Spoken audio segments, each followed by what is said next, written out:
Welcome back to the Dadskillz car channel. Nice warm day, perfect conditions to change this rear light fitting. Now, I don't know if you've seen my other channel, Dadskillz channel. I actually changed the opposite side when I first got this van, and now somehow I've managed to crack the opposite side up here. So we'll replace this. So we'll go around the back.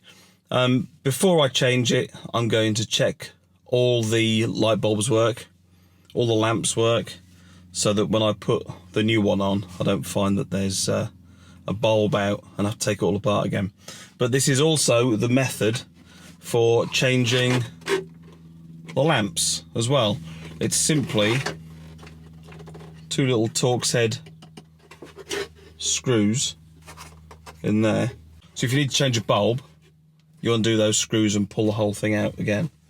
So let's go around the back and I'll take it off and I'll put the new one on. Okay, let's undo our two screws, one at the top and one at the bottom. It comes off with a bit of a pull. I'll show you why that is in a moment. So there's four little retaining clips there. Just pull those off to get it separate from the actual light bulb cluster. There was the old one. It's cracking it. There's the cluster. Just make sure that the seal is back in that properly. There's the four little retaining clips.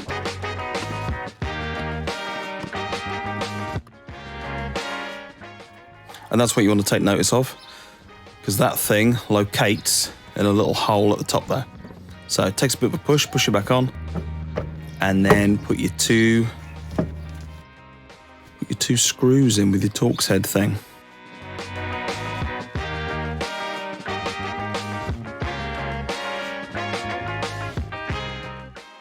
There it is, job done. So quick, so simple. Thanks for watching. If you enjoyed that, there's another video on screen now recommended by YouTube, which I'm sure you'll enjoy. See you again.